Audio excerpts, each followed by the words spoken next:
know very well that till now we have completed our chapter 1 and 2, and this is also the PT1 syllabus. But there are so many students new in our psychology class, so that is why I am starting the revision of these two chapters, because these are the basic chapters of psychology, and without understanding these two chapters one cannot understand the further chapters of your syllabus. So we are starting chapter 1 revision. The first topic is what is psychology. The term psychology is derived from two Greek words. Psyche means soul and logos meaning science or study of subject. अगर हम बात करते हैं psychology के, अगर meaning की बात करते हैं, लिटरली मीनिंग की, तो क्या है, ये आपका दो वर्ड से मिलकर बना है, साइकी प्लस लोगोस, और ये ग्रीक वर्ड हैं जिसमें आपका साइकी का मीनिंग क्या है, आपका सोल, और लोगोस का मीनिंग है आपका study of a subject. Okay, so अगर हम लिटरली मीनिंग निकालते हैं साइकोलॉजी का, तो क्या निकलता है, आपका स्टडी ऑफ सोल. क्या है ये, आत्मा का विज्ञान है, आत्मा की स्टडी करना है साइकोलॉजी का मीनिंग. लेकिन इस मीनिंग को जो हमारा मॉडर्न साइकोलॉजी का कंटेक्स्ट है वहाँ पर यूज़ नहीं कर सकते. ये जो कंटेक्स्ट है आपका जो साइकोलॉजी का है, स्टडी ऑफ सोल, तो ये क्या था, ये जो आपकी एंशिएंट टाइम से जो साइकोलॉजी की डेफिनेशन चली आ रही थी, ये वहीं तक था, लिमिटेड था. ऐसा क्यों था, क्योंकि उस समय क्या था कि आत्मा का विज्ञान इसको इसलिए बोला जाता था. उस समय जो भी आपकी माइंड से रिलेटेड जो भी चीज़ें होती थी, माइंड से रिलेटेड जो भी प्रॉब्लम्स होती थी, उनको क्या बोला जाता था कि आत्मा से रिलेटेड हैं सारी चीज़ें. अगर किसी पर्सनालिटी में कुछ डिसऑर्डर्स उनको दिखाई दे जाते थे, तो वहाँ पे क्या बोला जाता था कि उसके अंदर, उस पर्सन के अंदर क्या है, कुछ निगेटिव आत्मा है. अच्छी आत्मा वाले के साथ इस तरह की कोई प्रॉब्लम नहीं आती है, और बुरी आत्मा वाले के साथ क्या होता है, ये डिसऑर्डर्स आते हैं. तो वहाँ पर क्या था, जब ये बुरी आत्मा और अच्छी आत्मा वाला जहाँ पर सीन चल रहा है, तो वहाँ पर क्या है, साइकोलॉजी का मीनिंग भी उसी सिनेरियो में जनरेट हुआ. लेकिन जो आपकी मॉडर्न साइकोलॉजी है वो क्या कहती है, psychology is defined formally as a science which studies mental processes, experiences and behavior in different context. अब अगर हम मॉडर्न टाइम के अकॉर्डिंग साइकोलॉजी को डिफाइन करें, तो वो क्या है, एज अ साइंस, एक विज्ञान है विच स्टडीज़, जो किसको स्टडी करता है, आपके मेंटल प्रोसेसेस को स्टडी करता है, एक्सपीरियंसेस को करता है, एंड बिहेवियर को इन डिफरेंट कंटेक्स्ट. एक पर्टिकुलर कंटेक्स्ट में नहीं कि कोई मेंटल प्रोसेस किसी पर्टिकुलर कंटेक्स्ट को लेकर हम जो है उसको स्टडी कर रहे हैं, या कोई पर्टिकुलर एक्सपीरियंस को, या किसी पर्टिकुलर बिहेवियर को, but we are studying mental processes, experiences and behavior in different context. Okay, so in doing so it uses methods of biological and social sciences to obtain data systematically. Okay, और ऐसा करने के लिए क्या करता है जो साइकोलॉजी, वो क्या करती है, आपके बायोलॉजिकल मेथड्स भी यूज़ करती है, आपके सोशल साइंस के मेथड्स भी यूज़ करती है. किसके लिए, डाटा को सिस्टमेटिकली कलेक्ट करने के लिए. Okay, it make sense of these data so that they can be organised as knowledge. अब हमने क्या किया, स्टडी कर ली, हमने मेंटल प्रोसेसेस की स्टडी कर ली, एक्सपीरियंसेस की स्टडी कर ली, बिहेवियर की कर ली. उसके बाद हम क्या करेंगे, डाटा को सिस्टमेटिकली क्या करेंगे, ऑब्टेन करेंगे. वो ऐसा क्यों करेंगे, क्योंकि वो क्या करेगा, फिर जब वो ऑर्गेनाइज्ड होगा तभी तो वो क्या करेगा, कुछ नॉलेज देगा. अगर हमने कोई भी चीज़ रिसर्च की, कुछ भी किया, उसके बाद डाटा को अनसिस्टमेटिकली हमने छोड़ दिया, तो वो क्या होगा, हमें कुछ नॉलेज नहीं मिलेगी उससे. अगर हमने सिस्टमेटिक ढंग से कुछ भी रिसर्च की, कुछ भी डाटा को कलेक्ट करके छोड़ा, तो वो क्या करेगा, कुछ ना कुछ उसका एक कंक्लूजन होगा, उस कंक्लूजन के बेस पे कोई नई नॉलेज मिलेगी. ओके, अब यहाँ बात की थी हमने, जो डेफिनेशन थी साइकोलॉजी की, उसमें बात की थी तीन चीज़ों की, मेंटल प्रोसेस, एक्सपीरियंस और बिहेवियर की. अब इन तीन चीज़ों को समझना भी बहुत ज़रूरी है. ये जो 3 टर्म्स हैं आपके, मेंटल प्रोसेस हो गई, एक्सपीरियंस हो गया और बिहेवियर है, अगर हम इन चीज़ों को नहीं समझ पाते हैं तो we can't define psychology in a right manner. So what is mental process? We use our mental processes when we think or try to solve a problem. आज जो हमारी mental process है हम उसको कब यूज़ करते हैं? जब हम सोचते हैं या फिर किसी भी प्रॉब्लम को सॉल्व करने की कोशिश करते हैं. ओके, टू नो और रिमेंबर समथिंग, या फिर कुछ जानना चाहते हैं या फिर कुछ याद करना चाहते हैं. Okay, one level at which these mental processes are reflected is the brain activity. अब एक लेवल ऐसा भी होता है जहाँ पर ये जो हमारी मेंटल प्रोसेसेस होती हैं वो रिफ्लेक्ट करती हैं किसमें? जो ब्रेन की एक्टिविटी होती हैं उसमें रिफ्लेक्ट करती हैं. देखिए बेटा, जैसे मैंने आपको उस दिन जूम क्लास में बताया था कि जो हमारा साइकोलॉजी सब्जेक्ट है ये हमारे बायोलॉजी सब्जेक्ट से भी इंटरकनेक्टेड है. ओके, अब क्यों है? क्योंकि इसमें क्या होता है, मेंटल प्रोसेसेस की स्टडी की जाती है साइकोलॉजी में. और मेंटल प्रोसेसेस कहाँ चलती हैं? हमारे ब्रेन में चलती हैं. ओके, अब आप लोग ये कहेंगे कि माइंड और ब्रेन में क्या डिफरेंस है. देखिए, माइंड को आप टच नहीं कर सकते, देख नहीं सकते, बट वी कैन टच और सी द ब्रेन. अब माइंड और ब्रेन में क्या डिफरेंस हुआ कि भाई माइंड को तो हम देख नहीं सकते, लेकिन जो ब्रेन होता है हम उसको छू भी सकते हैं, उसको देख भी सकते हैं. ठीक है, अब जो ब्रेन के अंदर जो एक्टिविटीज़ चलती हैं वो क्या होता है? वो हमारा माइंड होता है. ओके, अब देखिए यहाँ पर बात की हमने एक लेवल की कि ब्रेन एक्टिविटीज़ में हमें मेंटल प्रोसेसेस दिखाई देती हैं. वो कैसे होती है? सपोज़ कि आपके सामने कोई प्रॉब्लम आती है. ठीक है, अब जब वो प्रॉब्लम आती है तो वहाँ पर मेंटल प्रोसेसेस आपकी स्टार्ट हो जाती हैं वर्क करना. आप प्रॉब्लम सॉल्विंग के लिए सोचना स्टार्ट कर देते हो. तो जो आपका ब्रेन होता है उस पर उसका इफ़ेक्ट पड़ता है. जो आपका ब्रेन का जो प्रोसेस होता है वो जल्दी जल्दी वर्क करना स्टार्ट करता है. अगर उस समय अगर हम ब्रेन मैपिंग करें या ब्रेन इमेजिंग करें तो हमें ये सारी चीज़ें दिख जाती हैं कि हमारा जो पहली स्टेट थी उस प्रॉब्लम से पहले की जो ब्रेन की स्टेट थी वो क्या थी? कांस्टेंट थी. लेकिन जैसे ही प्रॉब्लम ब्रेन के सामने आती है तो हमारा जो ब्रेन है मेंटल प्रोसेसेस की वजह से क्या करना शुरू कर देता है? बहुत जल्दी जल्दी वर्क करना स्टार्ट कर देता है. ठीक है, तो जो मेंटल प्रोसेसेस हैं वो किस में रिफ्लेक्ट होती हैं? आपकी ब्रेन की एक्टिविटीज़ में. Okay, mental processes such as remembering, learning, knowing, perceiving, feeling are of interest to psychologist. आपकी जो मेंटल प्रोसेसेस है वो क्या है? रिमेंबरिंग हो गई, लर्निंग हो गई, नोइंग हो गई, परसीविंग हो गई, फीलिंग हो गई. ये सब क्या है? इंटरेस्ट ऑफ एरिया है. किसके लिए? साइकोलॉजिस्ट के लिए. साइकोलॉजिस्ट किसको स्टडी करता है? इन सारी प्रोसेसेस को. आपके जो फर्दर चैप्टर्स हैं आपके सिलेबस में, आपके में लर्निंग भी है, आपका में परसेप्शन तो नहीं है, परसेप्शन आपका 12th में है. तो ये सब चीज़ें क्या हैं आपकी? इंटरेस्ट ऑफ एरिया किसका है? साइकोलॉजिस्ट के लिए. वो इन्हीं पर वर्क करते हैं क्योंकि ये जो प्रोसेसेस मैंने आपको बताई हैं यही मेन प्रोसेसेस हैं जिस पर पूरा ह्यूमन बिहेवियर टिका हुआ है. ओके, अब बात आती है आपकी जो साइकोलॉजी की डेफिनेशन थी उसमें सेकंड टर्म था आपका एक्सपीरियंस. एक्सपीरियंस क्या है? Psychologist also study experience of people. जो साइकोलॉजिस्ट होते हैं वो किसको स्टडी करते हैं? आपके लोगों के एक्सपीरियंसेस को. अब experiences are subjective in nature. जो एक्सपीरियंसेस होते हैं वो क्या होते हैं? सब्जेक्टिव होते हैं. सब्जेक्टिव इन नेचर का मीनिंग क्या है यहाँ पर?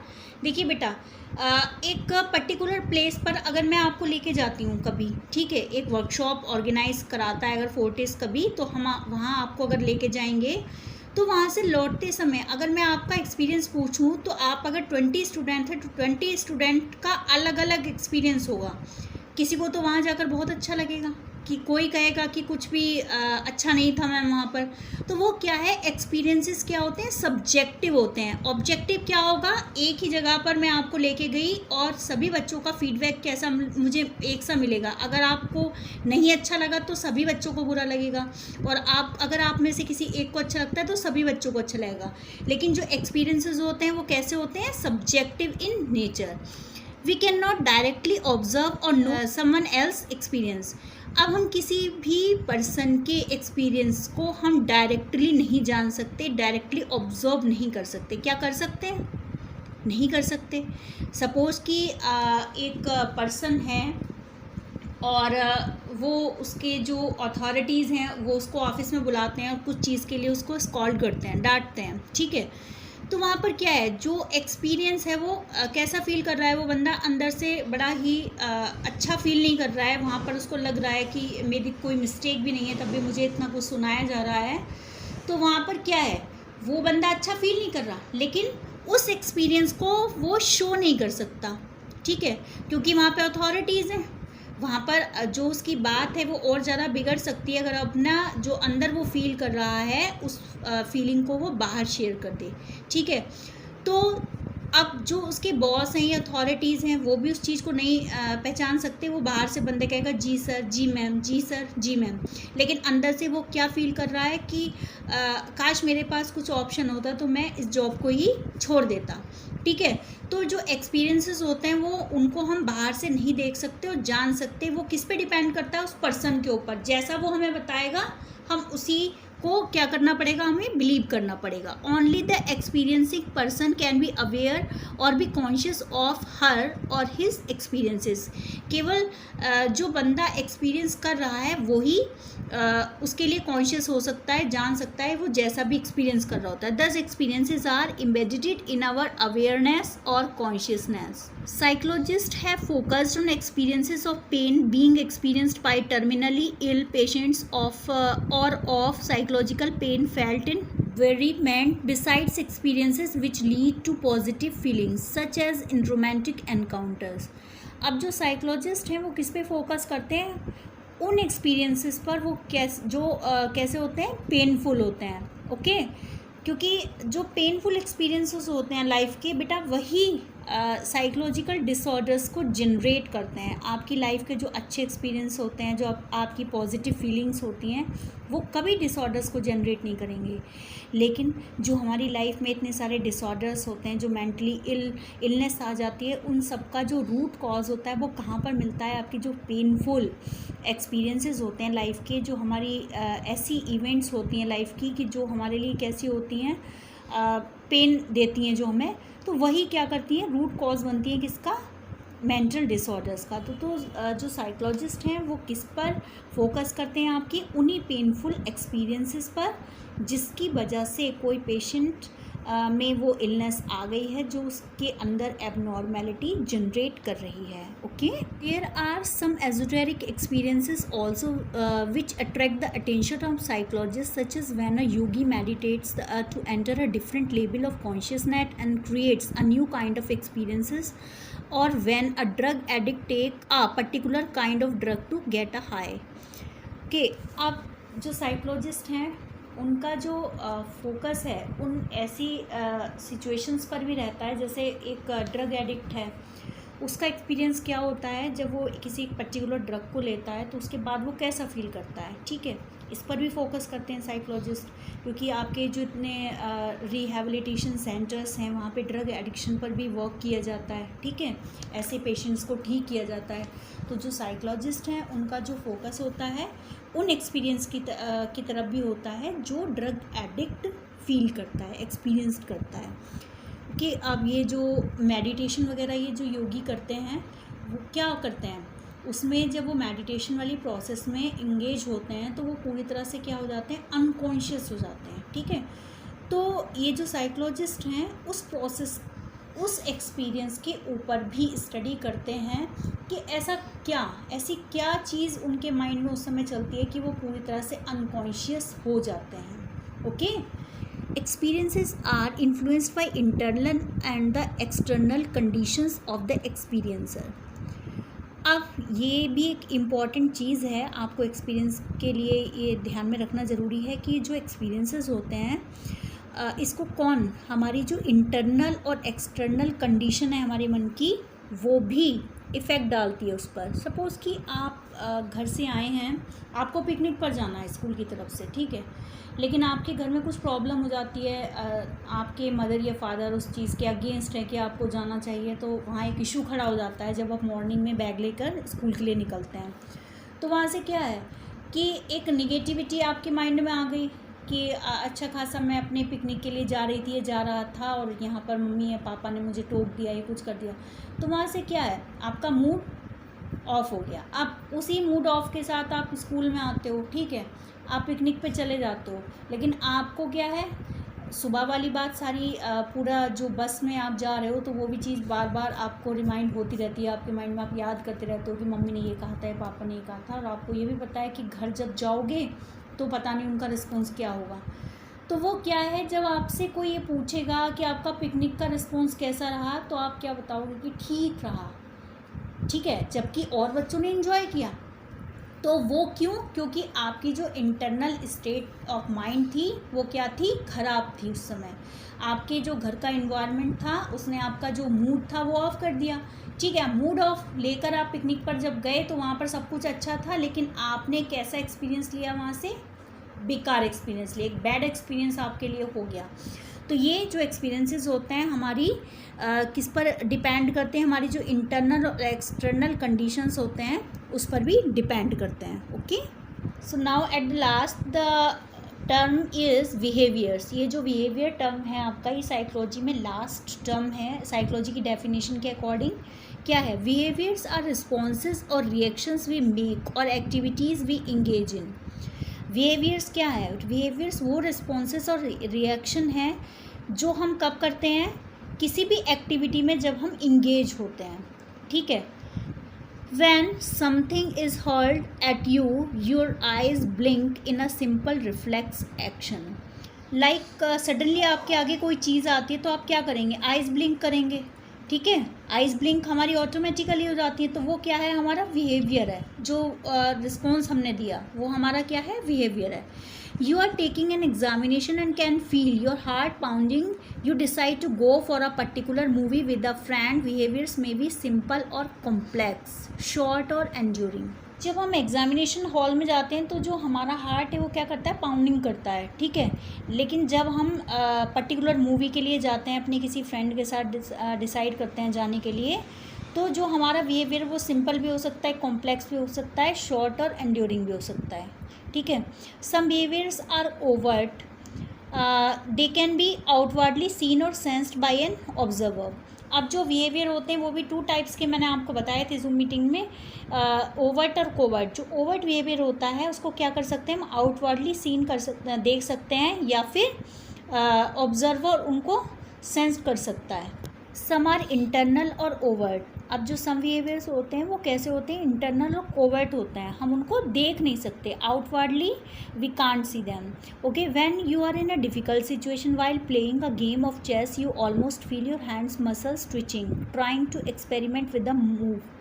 ठीक है, all behaviours overt or covert are associated or triggered by some stimulus in the environment. जो हमारे सारे बिहेवियर होते हैं वो कैसे होते हैं? या तो ओवर्ट होंगे या फिर कोवर्ट होंगे, और वो किस पर डिपेंड करेंगे? आपके स्टिमुलस पर।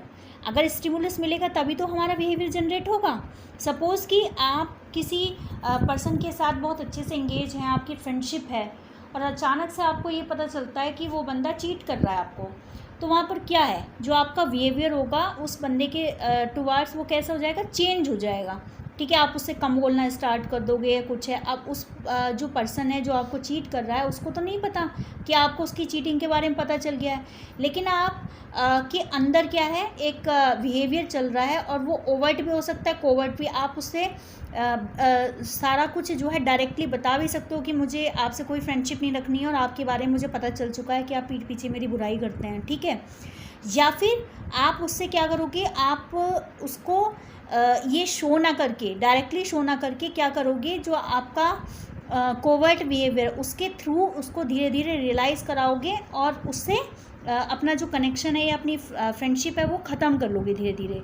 तो जितने भी हमारे बिहेवियर होते हैं, जितने भी हमारे बिहेवियर है, उन वो सारे किस पे होते हैं? आपके ओवर्ट होंगे या कोवर्ट होंगे, इससे तीसरा कोई नहीं होगा। ठीक है, जितने भी स्टिमुलस होंगे उसका रिस्पॉन्स हम ओवर्ट और कोवर्ट बिहेवियर के थ्रू ही देते हैं। ओके।